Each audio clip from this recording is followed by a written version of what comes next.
watching BookGeeks India, which is a channel where I make book related videos. So if you like books, if you love reading, make sure you subscribe to my channel, like and share my videos, turn that notification on. And guys, please do comment because you know that I love it when you comment. So guys, in this video I bring to you my May month reading wrap up. Now for the benefit of those who have joined me recently and who don't know much about Booktube terminology, reading wrap up is something which you do at the end of a month, and it talks about all the books that you have read in a month. And since I'm doing this in June, it means that I'm going to be talking about all the books that I read in the month of May. So guys, if you have been following me from some time, you would know that I took a mini vacation, actually a not so mini vacation in the month of May. So I was away for 15 days. I went to Agra, I went to Delhi, and I also went to Himachal Pradesh. I saw a number of places in Himachal Pradesh. Now coming back to the point, so I'm going to discuss all the 11 books that I read. Towards the end of my reading month, I chose to pick up Ruskin Bond books because he was the author for the month, and because I chose Ruskin Bond, you know that he writes very thin reads. Most of his books are, between 100 to 200 pages, nothing more than that, mostly not more than that. So I ended up reading a lot of books because all the books were really thin. Another thing that I want to tell you before we begin is that I am going to list all the books in the order of my preference. So the best one comes first and the worst comes last. Also guys, this time I chose a variety of books. So I picked up review copies, I picked up books that I owned, I picked up books from my TBR, I picked up books by the author of the month, Ruskin Bond. So I had this huge variety in my reading this time, and that's pretty much all about it. That's pretty much about the introduction, and now let's begin. So guys, the first book is this one, I Am Watching You by Teresa Driscoll. Now this is a psychological thriller which gave me kind of Girl on the Train and Gone Girl vibes. I haven't read Gone Girl, but I've seen the movie, so I can say that it actually gave me that kind of vibes, those kind of vibes. It's a riveting psychological thriller, and right till the end I was not able to guess the outcome of this novel. So in strictly that sense, it is as unpredictable as they come. Now this is the story of this woman, Ella, who takes a train journey from this place in England to London. And while she's traveling, she comes across two very young girls, 16-year-olds, who are actually on their way to London. Now because she's bored and she has nothing else to do, she starts listening to their conversation and realizes that the girls are having plans with these two men they just met. And these two men are actually convicts, just released convicts. They were released on the very same day. So Ella is a little surprised and also a little shocked. She thinks that it is prudent to inform the girl's parents, and she decides to take a step. But somehow she thinks it will be too nosy of her to dig into somebody else's affairs, and that's when she decides that she's not going to do anything about it. So now the day has passed and a new day has begun, and when she opens the television in the morning, she sees that one of the girls, Anna, is missing. And now Ella is really guilty. Why? Because she did not take that step. Now at the same time, while Ella is feeling guilty, there is somebody who's troubling Ella. Somebody who's sending hate messages, somebody who's following her, watching her all the time. On top of it, there are certain mysteries which even the girl's parents are hiding. The girl's father, Henry, has certain secrets of his own. Also the girl's best friend, the one who accompanied her, Sarah, is also hiding a lot. She's not telling everything as it is. So what are these secrets and what are they hiding? To know this and much more, I think you should read the book today. I am not gonna tell you. So guys, in the end, if you ask me, I actually thoroughly enjoyed this book. I gave it 4.5 out of 5 stars. And if you're looking for a psychological thriller, you should definitely get your hands on this one. The second book that I read is Tales of FOSTERGANJ by Ruskin Bond. Now this is a book which I downloaded on my Kindle because I have this Kindle Unlimited subscription. And as you must have already understood from what I said earlier, this book I downloaded because it was the author of the month, Ruskin Bond, was our author of the month. So basically this book is based around a fictitious town called FOSTERGANJ, which is actually named after the family who settled in there first. So Fosters were the first people to go and settle there.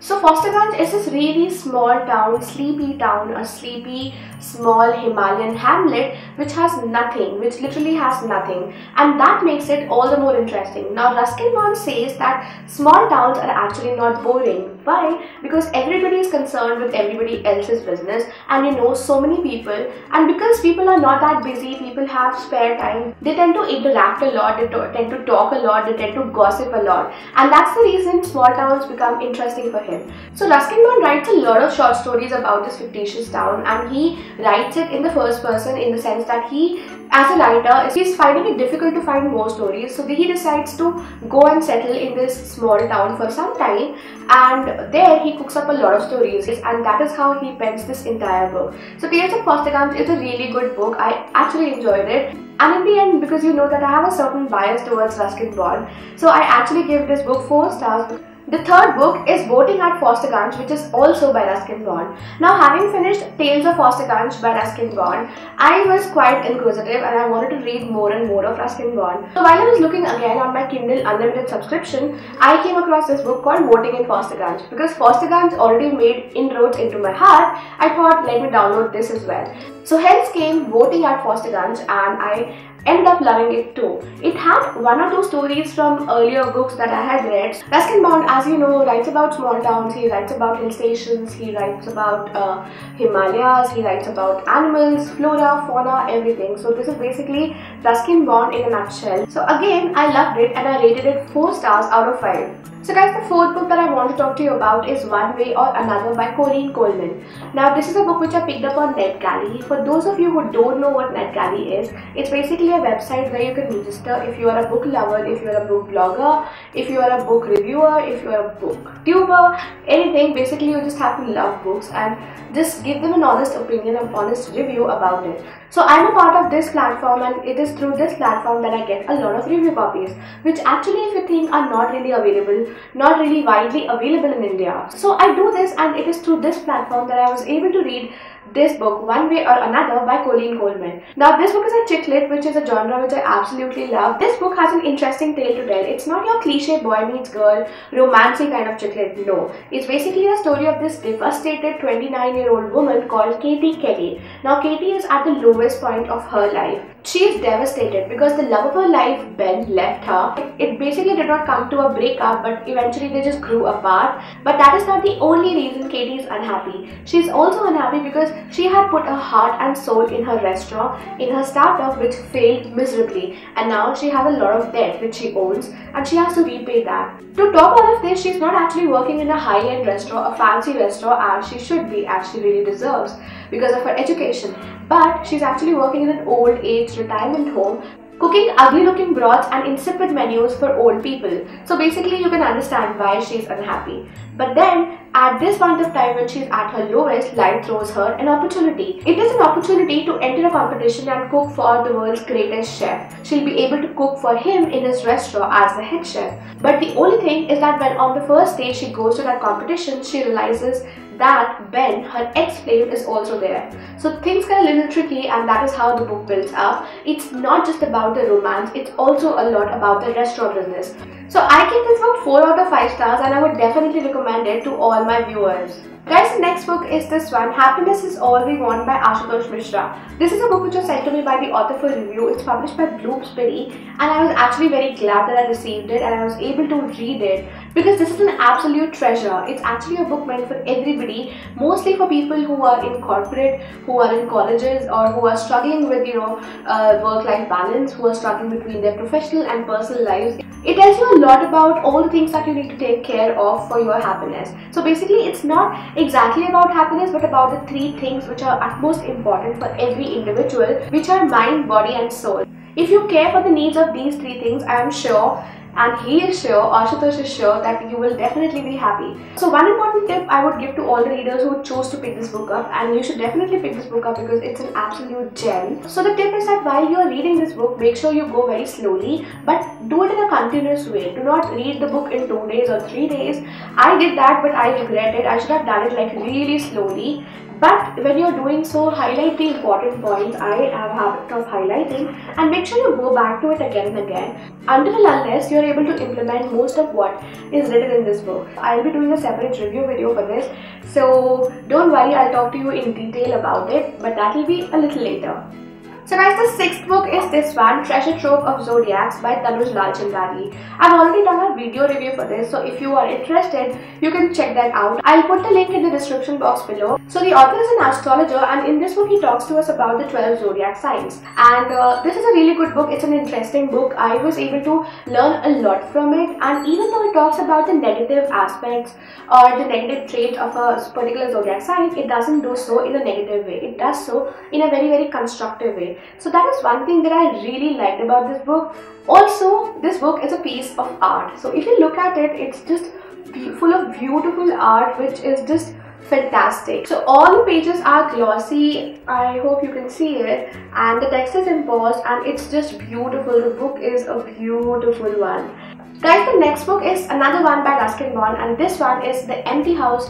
It is edited by Ruskin Bond. It is basically a book which I spoke to you about in my May TBR video, and I told you that I'll be looking forward to a lot of Ruskin Bond books, including this one. So this is basically not by Ruskin Bond, it's a compilation by him. It is edited and compiled by him. So it talks about a lot of stories of hauntings, of ghosts, of everything supernatural, and which are written by various authors like Alice Perrin, by Rudyard Kipling, by R.L. Stevenson and Algernon Blackwood. And though it's not that spooky, it does have a flavor of its own, as most of the stories told in this book belong to the 19th or 20th century, early 20th century. So that's the reason I just love this book, and I gave it 3.5 out of 5 stars. Because May was Ruskin Bond month, I picked up another book, which is this one, Ranji the Music Maker by Ruskin Bond. This is a book which I did not own. I actually ordered it on Amazon, but I don't know, foolishly I just did not look it up. I did not exactly read about it. I just ordered thinking it's a Ruskin Bond book, but when it arrived and I saw, I was really disappointed. Why? I'll tell you. Because it's a children's book. So it's just 32 pages long and it's a children's book.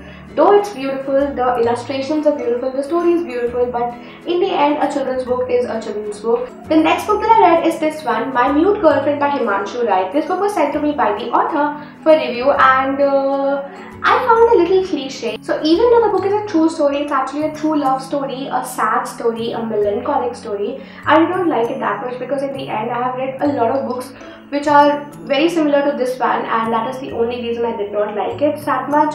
If you want, you can check out my detailed review, which I will list down below. I've already reviewed it on my blog, but I know that this book is actually getting a lot of rave reviews. I did not like it. You might like it if you have not read many love stories or contemporary romances, but this book was simply not meant for me. It's basically the story of this guy called Rohan and a girl called Vaidehi. Now they go to college together, they fall in love, and after a couple of months, things just fall apart. Basically what happens is that Vaidehi just stops talking to Rohan. Rohan has no idea why. So she basically becomes his mute girlfriend because she's not talking to him at all. And 5 years later we get to know why. Exactly why. So it's a kind of cliche book. As I told you, I did not like it that much. So in the end, if you ask me, I gave it 3 out of 5 stars.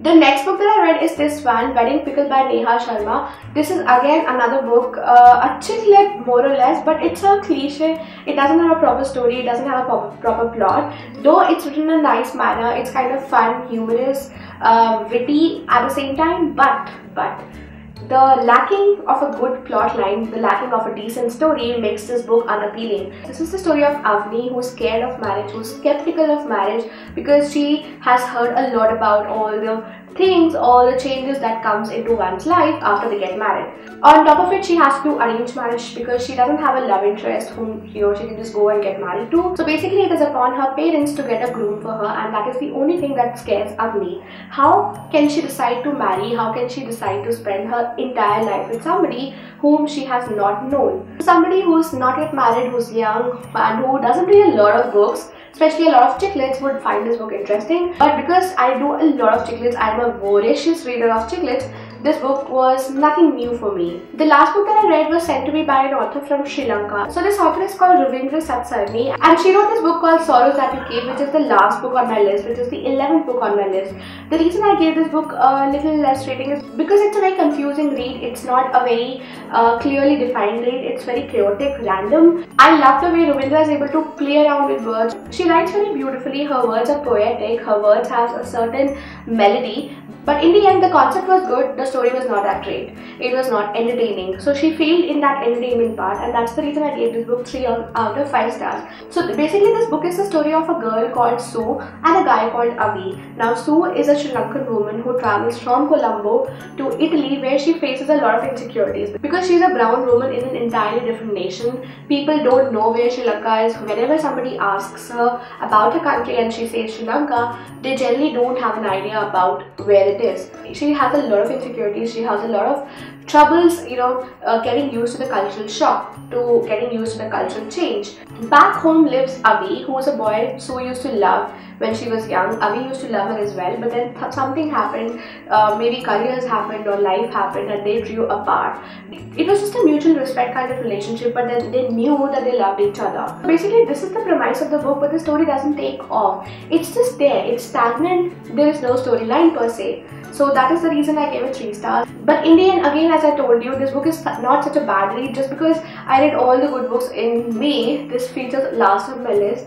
So guys, these are all the 11 books that I read in the month of May. Do let me know how many books did you read and what were all the books that you read in the month of May in the comments down below. And do give this video a big thumbs up if you enjoyed it. It definitely means a lot to small YouTubers like me. So please do that. And also comment down below and also subscribe to my channel if you haven't already.